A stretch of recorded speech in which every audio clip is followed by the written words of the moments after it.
and welcome to another edition of TVS Correspondent with me, Radzi Ahmad, and our correspondent all the way in the United States of America, Alfian Zaini. Thanks for joining us, Alfian, and I hope you're doing well in this holy month of Ramadan. Thank you. Likewise to you too and all our viewers. Awesome. A lot has happened in the US last week, with one event in particular, which many have considered to mark a turning point in the fraught racial history of the United States and a rebuke of law enforcement's treatment of African Americans, and that is the trial and subsequent guilty verdict of Derek Chauvin, the former police officer responsible for the murder of African American George Floyd on the Minneapolis street last year.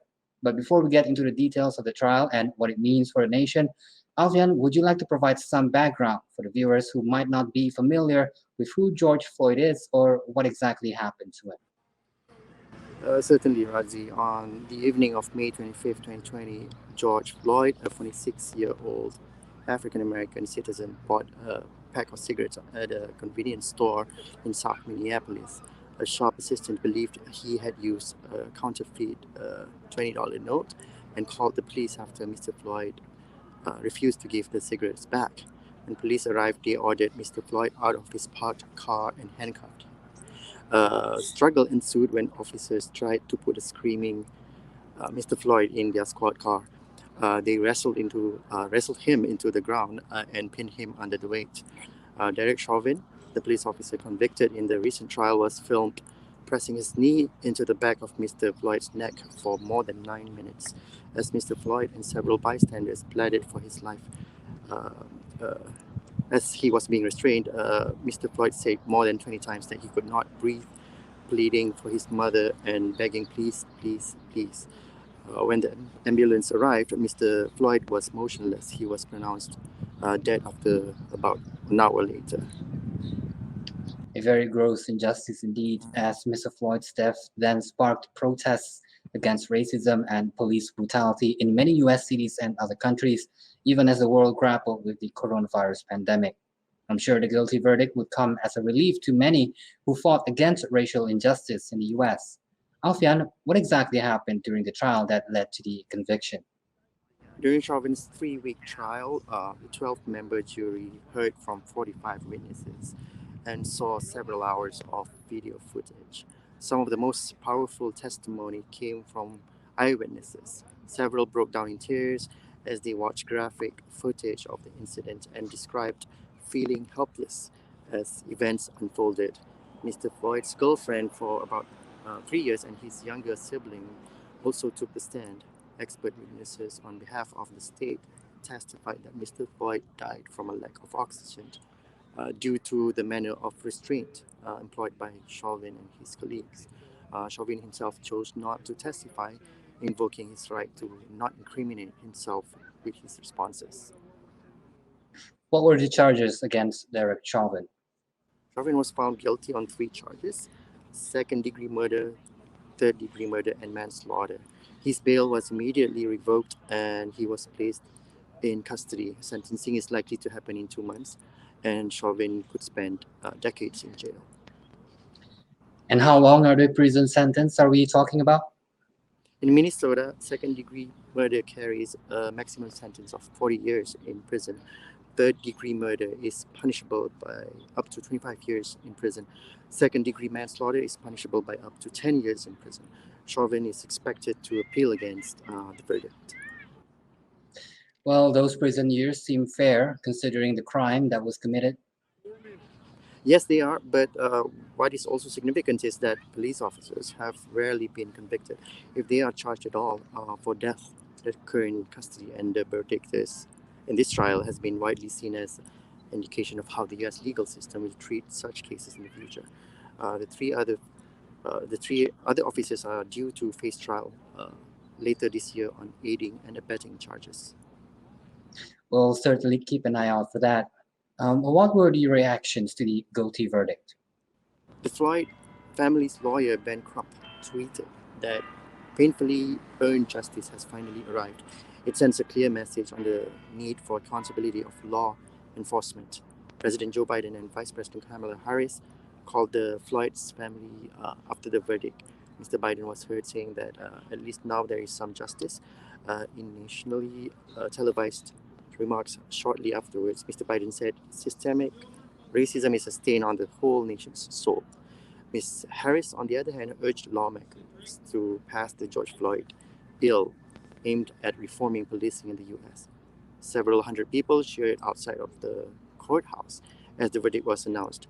Activists say that justice has been done and they will feel as though a weight has been lifted from their shoulders. Their relief is shared by many in the city, a place that has been an age for months. It is indeed a landmark case for police use of force against African Americans, and the verdict marks a significant break with the past. Well, we'll be right back on TVS Correspondent after a short break. Don't go anywhere.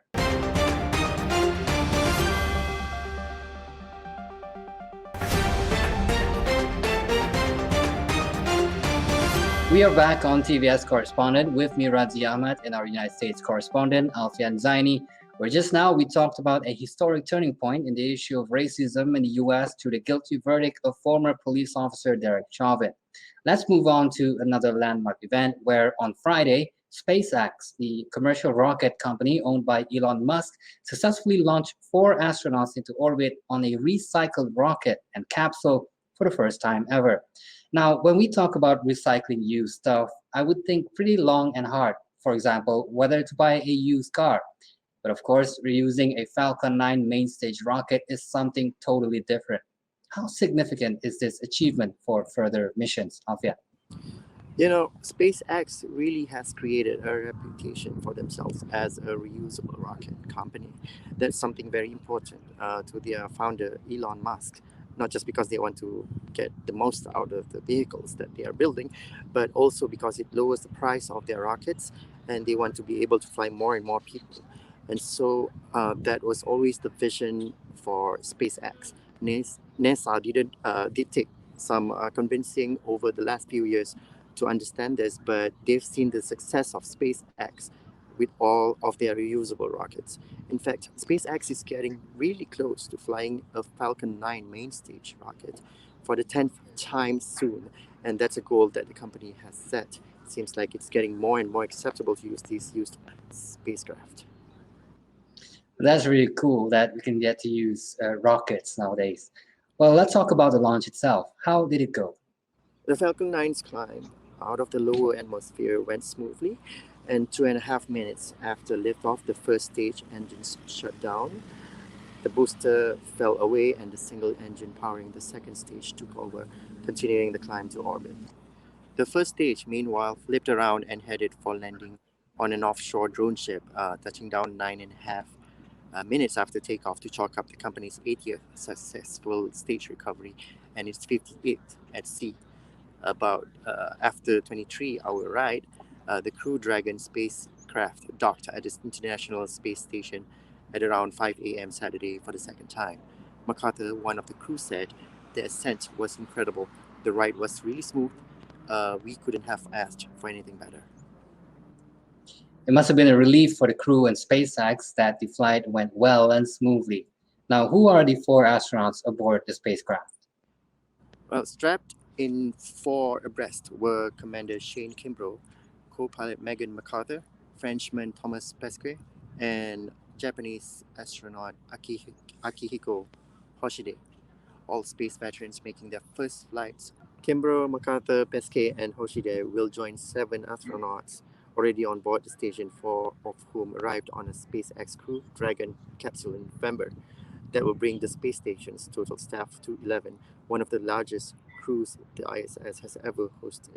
But that number will quickly drop back down to 7 when 4 other astronauts hitch a ride home from the station on April 28th. The diverse crew is set to stay on the space station for a 6-month science mission. Astronauts making science happen for the benefit of us all here on Earth. What a great week it has been for spaceflight, and I hope that one day you and I will be talking about the first manned mission to Mars. Human ingenuity never ceases to amaze. Alfian, thanks again for joining us. Well, that's all the time we have for now. Stay tuned next week for another edition of TVS Correspondent. We'll see you again. Bye-bye.